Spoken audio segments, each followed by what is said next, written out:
What they did as soon as Liverpool couldn't take a quick throw, and it was almost like a set piece, couldn't yet stop the ball going back to the centre-back.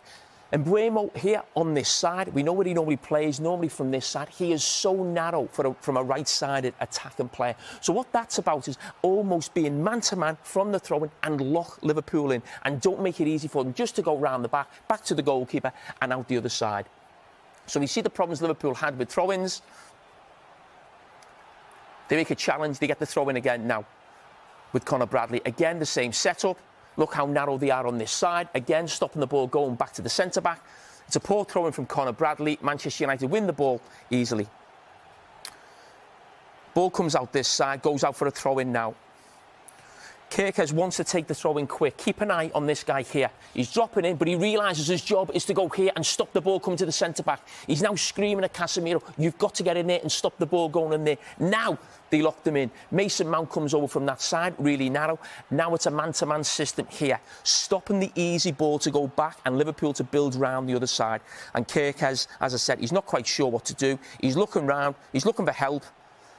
Listen, he gives a foul throw away. Now, the reason I'm showing that, because it takes me to the winning goal.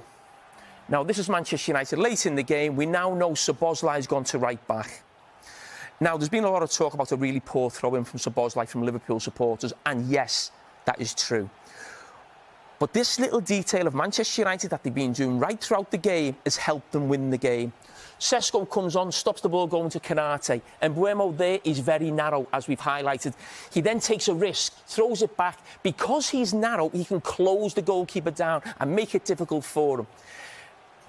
Now, we just stop it now. Now, the first clips we were showing was Manchester United going direct. OK?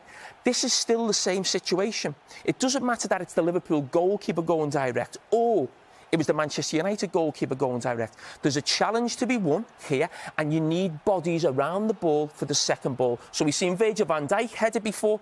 This time it's Harry Maguire. And what do Manchester United have again?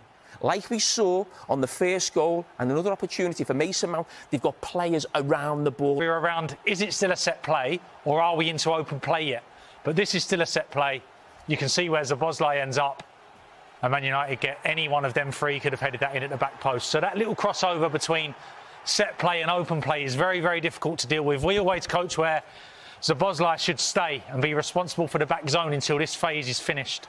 And he ends up in the middle of the pitch, probably because he's a midfielder, and that's where he's used to being, and it gets Man United a famous victory at Anfield. What do Manchester United take from this? You said that, in terms of the system, there has to be more tweaks in terms of dominating teams and getting on top of sides.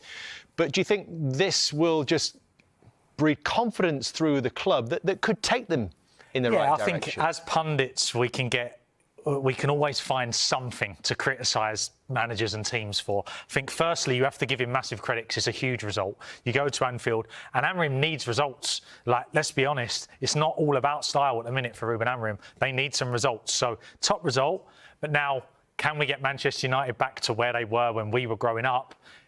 For me, it's going to take a bit more than what we saw at Anfield the other day. And I'm not sure anyone really expected this in terms of Liverpool, Jamie, given how impressive they were last season, winning the Premier League in Arne Slot's, and that huge investment in the summer. But has that almost created more confusion than it's solved problems? Yeah, I think every Liverpool supporter's been sort of having sleepless nights trying to work out what Liverpool should be doing, the system they play, what players they use, the players they brought to the club. And I'm sure the manager's feeling exactly the same. But I've mentioned the last couple of weeks, Liverpool's summer transfer business didn't feel Liverpool-like. It felt Real Madrid-like in terms of actually going to buy the most expensive players or the best players on the market in the positions that you want and paying top dollar. Now, what we saw yesterday was Ekitike, who's been Liverpool's best signing, on the bench.